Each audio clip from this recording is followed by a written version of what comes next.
Salut à tous et à toutes et bienvenue dans cette vidéo, j'espère que tout le monde va bien. On va partir à barouder du côté de Night City, comme vous l'aurez compris, ça sera Cyberpunk 2077 aujourd'hui. Et ce que je vous propose, c'est de faire table rase sur toutes les critiques qui ont pu être dites ou être faites. Non pas que je sois pas d'accord avec les critiques qui ont été faites sur les versions PS4 FAT et Xbox FAT. Je pense que c'est des projets qui ont pris une bonne leçon, une bonne remontée de bretelles. Quand on voit des hauts placés s'excuser en public, c'est vraiment qu'il y a des réactions faites. Donc, ben voilà, avant d'aller plus loin dans la critique, je pense qu'il va falloir voir ce qu'il en sera de ces mises à jour, de ces patchs là, et peut-être qu'après on pourra revoir un peu si les promesses sont tenues ou pas.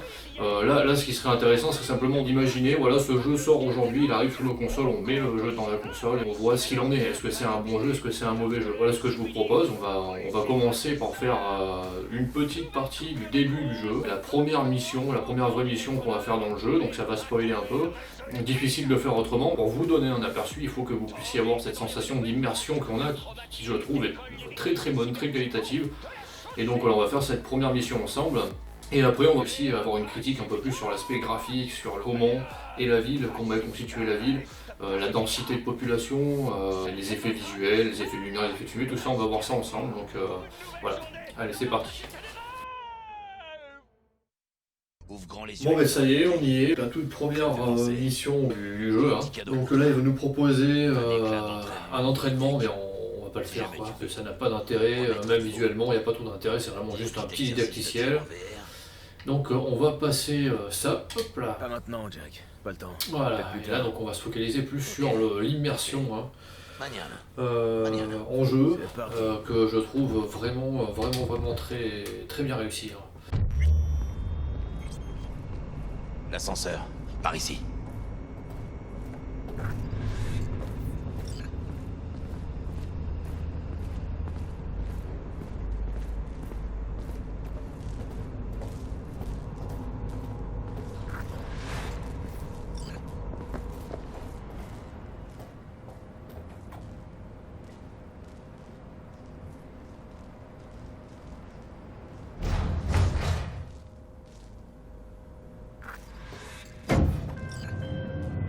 La cible s'appelle Sandra Dorset. Son biomoniteur a cessé d'émettre il y a quelques heures, sûrement en enlèvement.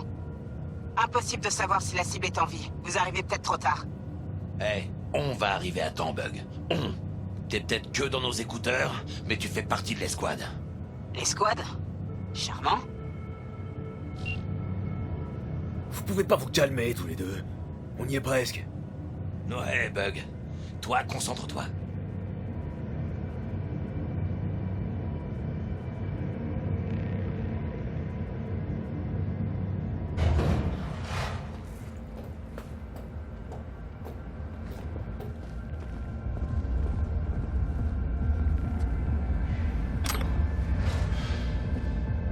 Trouvez le 1237.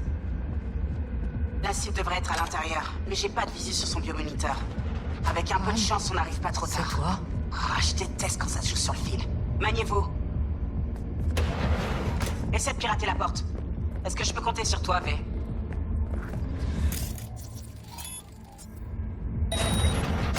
Donc au niveau sonore aussi, c'est très réussi. Très réussi. La bande son, vraiment, les doublures, la bande son, mais vraiment que du positif, quoi. C'est hyper bien réussi, quoi. Sandra Dorset dispose d'une immunité corpo d'échelon 2. C'est du gros poisson. Mais celle-là, elle est équipée de reprositathèques de contrebande. Clairement du boulot de seconde zone. C'est pas notre fille. On continue de chercher. Hey, tiens-toi prêt. Mène tes roses droitement. Dis-le en silence, mais... Garde ton calme, ou ils vont nous voir.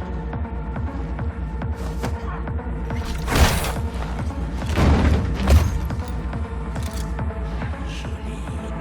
J'aurais pas fait mieux. On en a combien? Faites gaffe.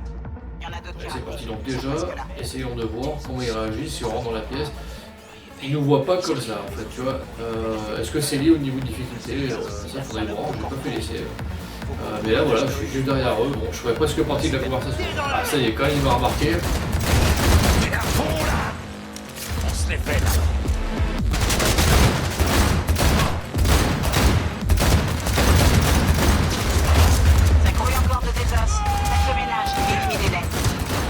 Exposez la cible au tir ennemi et évitez surtout de vous prendre une balle dans le dos. Fais leur gicler Ouais, le cerveau, j'ai mais... y pensé. Qui veut faire la fête avec moi?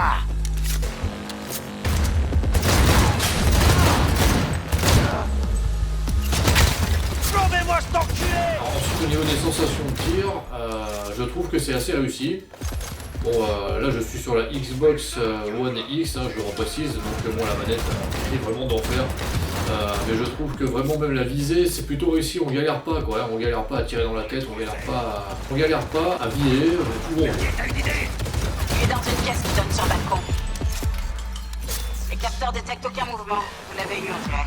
Vous pouvez continuer. Merde, elle est où notre cible? Cherchez partout, elle est forcément quelque part. Putain de bordel de merde.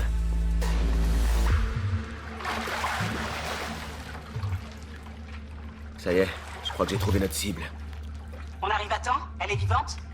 On va vite le savoir. V, connecte-toi à son biomoniteur, je vais évaluer la situation. Je me connecte. C'est pas bon signe.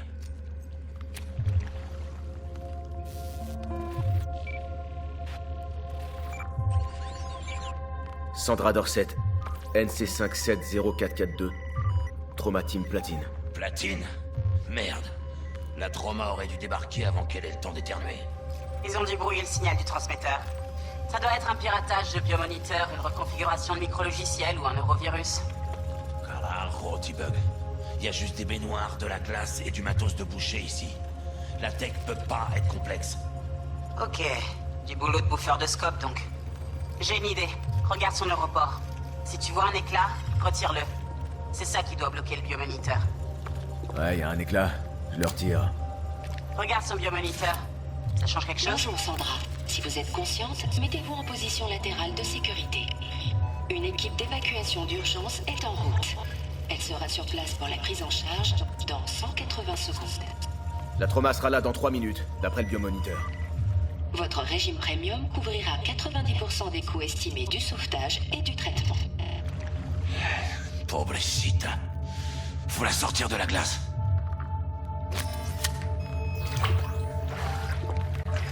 Oh merde! Fais un trait plat. V, dis-moi ce qui se Jackie, passe. air hippo! Merde, ça craint! Attrape, essai.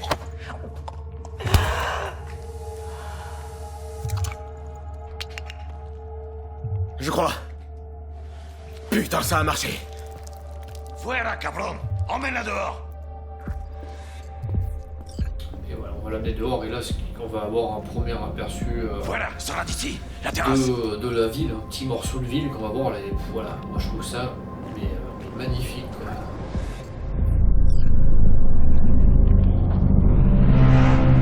Atterrissage. Dégagez. Lancement du protocole de sécurité. Suivez les instructions. Arrêtez-vous à la porte.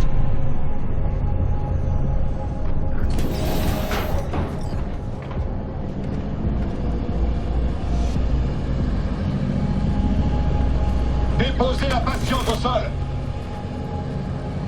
On sent qu'ils ont voulu nous donner cette sensation que cette ville est réelle et on aurait presque l'impression qu'elle existe quelque part sur Terre, quoi, tellement elle est bien réalisée.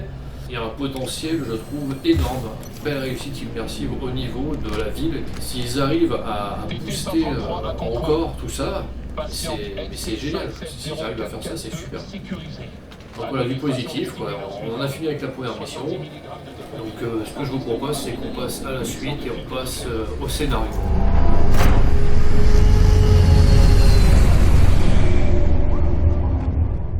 Ah, enfin, de l'air frais. Maintenant, on va parler un peu du scénario en lui-même. Je ne vais pas spoiler le scénario, mais je vais vous donner un aperçu. J'ai trouvé que c'était très qualitatif, vraiment, le scénario est bon.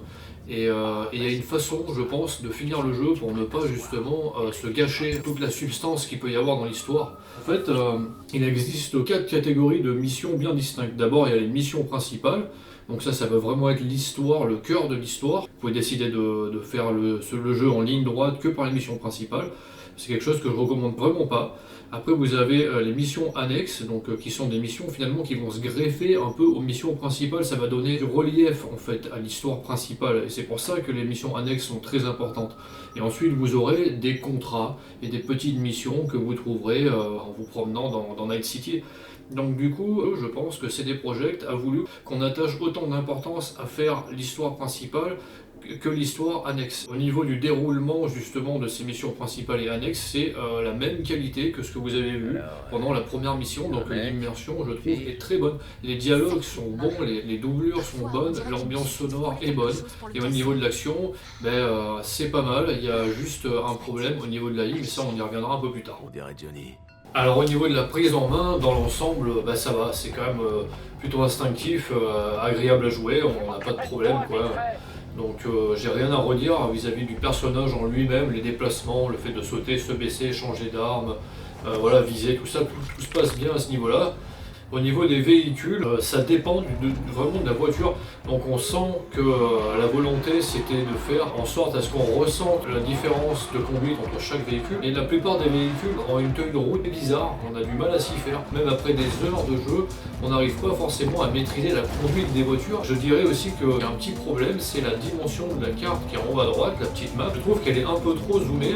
Et souvent, on passe le carrefour et on doit faire un frein à main et faire demi-tour pour revenir dans la même direction. Donc voilà, c'est un peu un tout entre la map qui est trop petite et le véhicule qui peut se comporter bizarrement. Bon, après, ça n'empêche pas de finir le jeu, c'est pas injouable, et ça n'empêche pas non plus de prendre du plaisir à se promener dans la ville avec des voitures ou des motos. Et autre défaut que j'aimerais souligner, c'est les combats de boxe quoi. Alors là, je dis franchement, c'est de la merde quoi. Franchement, je vois pas comment exprimer autrement les combats de boxe. C'est l'un des seuls trucs du jeu qui m'a énervé quoi, c'est ces combats de rue là. Et qu'est-ce que j'ai pu galérer pour les battre. Pour faire ces combats, il faut vraiment être bien équipé. Et en plus, il y a un problème au niveau de l'accroche sur la cible quoi. Donc encore, si ton personnage tenait systématiquement du regard l'adversaire et qu'on était finalement tout le temps orienté vers lui, ça serait pas une problématique parce que on pourrait sauter sur le côté, reculer, avancer, gérer, mais là souvent on le perd des yeux et du coup tu te retrouves vraiment à galérer à toucher le mec et en plus tu dois taper dessus pendant quoi 5 minutes, des fois même plus, 5 minutes d'affilée à taper sur un mec dont la santé diminue à peine, c'est vraiment énervant. Et quand en plus tu perds alors qu'il lui reste 5 de vie et qu'il faut recommencer à zéro, là voilà, je trouve ça dommage. Ensuite, on va traiter le sujet du menu. Alors quand je dis du menu, c'est tout ce qui peut être inventaire, armes, vêtements et aussi amélioration du personnage en général. On va pas faire le tour complet parce que sans ça, je pense qu'on n'en verra pas à la fin. Et le but, c'est pas de faire un didacticiel, mais simplement de dire si oui ou non c'est bien. Est-ce qu'il y a du positif dans tout ça ? On est dans un jeu action RPG, donc comme dans tout jeu action RPG, il faut accepter le fait qu'au début on n'est pas forcément pied et il faut attendre d'avancer un peu dans l'histoire pour comprendre à quoi servent certaines compétences, comment améliorer son personnage, et c'est plutôt bien amené, on n'a pas de difficulté à s'adapter. Une chose que je trouve désagréable, comme dans la plupart des jeux de rôle à la première personne, c'est au niveau de la quantité de matériel qu'on peut amener. On se retrouve souvent en surcharge, en tout cas au début, et donc en plein milieu de l'action, on peut se retrouver à devoir rentrer dans les menus pour évacuer du matériel quoi.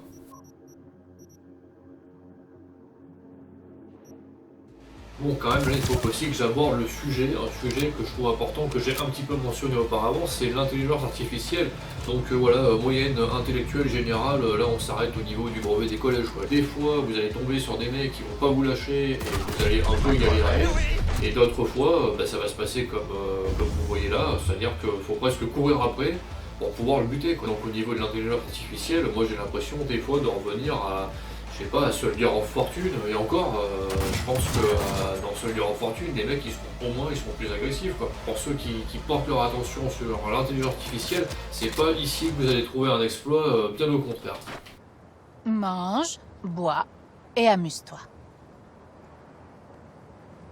Bon alors donc là je voudrais m'adresser à nos amis carrossiers, en 2077 ça va être tendu pour vous parce que les carrosseries elles sont extrêmement solides. Comme vous pouvez le voir, j'essaye de frapper un peu partout sur le véhicule et de voir comment il réagit. Et je trouve que ça résume bien la physique qu'il y a dans le jeu. On est très très loin dans GTA, hein, ça on peut pas dire. C'est quelque chose qui m'a particulièrement gêné.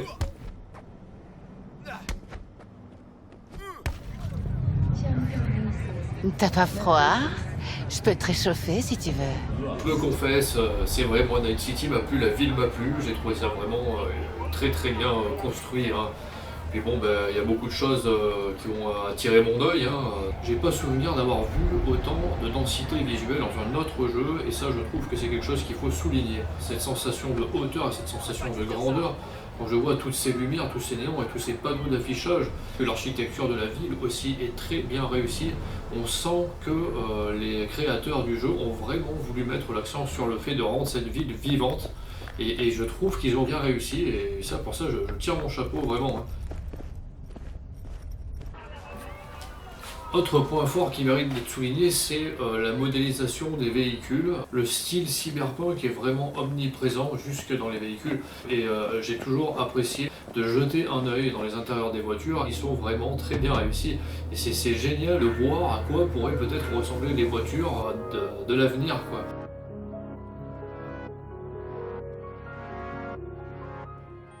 C'est l'enfant intérieur. Le troisième point fort du jeu, ce sera la modélisation des visages des personnages qui vont nous suivre tout au fil de notre aventure, qui sont tout particulièrement réussis. À un moment, on arrive à déceler dans les yeux l'émotion des personnages, et ça, c'est quand même quelque chose qu'on n'a pas vu beaucoup, je pense. Il y a eu un soin particulier apporté aux personnages qui vont rester avec nous tout au long de l'histoire, et ça, c'est vraiment un point très très positif, je trouve.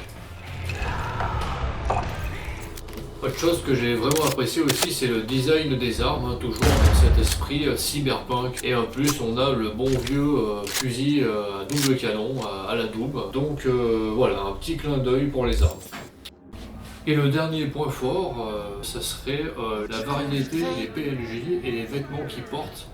J'ai trouvé ça aussi vraiment bien stylisé. Ça reflète très bien, je trouve, un avenir à la cyberpunk. J'ai trouvé que c'était vraiment un point très positif. T'as rien de mieux à faire? Bon, là je m'adresse à tous les gens qui sont dans le bâtiment, hein, tous les métiers manuels. Bon, apparemment en 2077 ça va être tendu pour vous les gars. Les murs ça pousse comme des champignons, les escaliers ça se coffre tout seul, ça se fabrique tout seul. Il y a eu une sacrée avancée technologique apparemment, voilà, c'est de l'instantané. Donc au niveau maçonnerie là, c'est un peu tendu du cul hein, pour l'avenir. Voilà, donc blague à part, il y a des problèmes au niveau des textures. C'est pas constant, c'est pas tout le temps aussi flagrant, mais quand même, il y a des fois où on se retrouve en face de ce que vous êtes en train de voir. Et ça, voilà, ça laisse un peu à désirer. Bon alors, au niveau des lumières, hein, on est en 2077, hein, donc qui dit 2077 dit économie d'énergie, donc bon, on a des lampadaires intelligents hein, qui s'allument au fur et à mesure que vous avancez, hein, ça paraît tout à fait logique. Donc bon, vous l'aurez compris, un problème au niveau des lumières hein, qui s'affichent au fur et à mesure. Bien sûr, tous ces défauts-là ressortent principalement quand on se déplace la nuit, hein, et surtout en voiture, puisque voilà, on va plus vite, donc ça demande beaucoup plus d'affichage, et ça génère beaucoup plus de défauts. À ça peut s'ajouter aussi les affiches publicitaires qui s'affichent en retard. Bon, alors au niveau de la densité de population, j'ai une mauvaise nouvelle pour nous, hein, c'est qu'apparemment en 2077 il y aura toujours le Covid, hein, donc passé une certaine heure, il n'y a plus de personnes dans les rues, ça c'est fini, couvre-feu, donc voilà. Bon, blague à part, quand tu vois une ville qui est censée se situer en 2077, qui est construite tout en hauteur, donc il laisse imaginer quand même qu'il y a une densité de population, mais ahurissant. Normalement même c'est une ville qui devrait être surpeuplée en fait, quoi. Là au contraire, souvent on est dans des zones où on se dit c'est vide, quoi. Où sont les voitures, où sont les gens, quoi. Je vais quand même préciser que pendant le jeu, si on suit une mission, on n'a pas ce phénomène de vide, hein. Généralement quand on est dans une mission, il y a des ennemis en quantité, ou alors sinon il y a de la population autour. Enfin voilà, si vous suivez l'histoire du jeu ou que vous faites les missions à côté, normalement vous n'avez pas trop cette sensation de vide, donc il faut quand même souligner ça. Salut.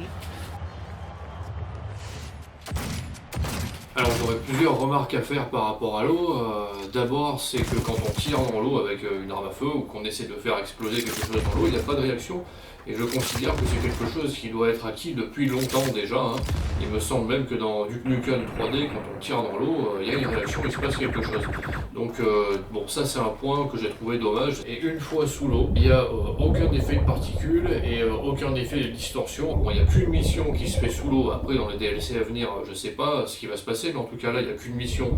Donc le sous l'eau n'est pas une grosse partie du jeu, mais c'est vrai qu'on se rend compte quand même qu'à ce niveau-là, d'un point de vue visuel, il y a quand même des lacunes. Donc voilà, pour un jeu dernier cri, je pense qu'il y aurait moyen peut-être de faire mieux, quoi. Viens, V. Je te ramène chez toi. Voilà, on a fait le tour un peu des défauts et des qualités de ce jeu, donc maintenant il est temps de vous donner mon avis. Je précise bien qu'il s'agit de mon avis et que vous n'êtes pas obligé de le partager. Hein. Cyberpunk 2077 est un jeu qui a des défauts, hein. Ça c'est pas nouveau, tout le monde le sait, et je pense que de là va se diviser deux catégories de joueurs. Une catégorie qui va pas du tout aimer parce qu'il va rester focalisé sur les bugs et sur les défauts, ce qui peut très bien se comprendre, et puis une autre catégorie de joueurs qui aiment bien les jeux qui racontent une histoire, qui finalement vont réussir à passer au-dessus, au-delà de ces problèmes techniques et prendre leur mal en patience en attendant que les mises à jour soient faites.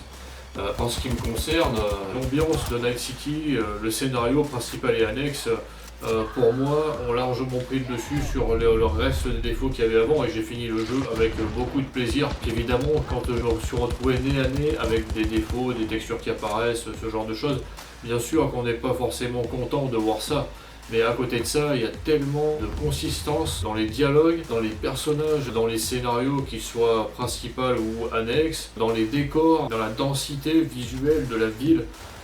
Il y a tellement de choses à voir que je me suis plus vraiment dans ce Night City et j'ai pas décroché du jeu, quoi. Quand ça me fait ça, moi je considère que c'est un bon jeu. Donc évidemment, je suis pas en train de vous dire d'aller vous ruer sur le jeu à 60 balles ou à 50 balles le jeu, bien sûr que non.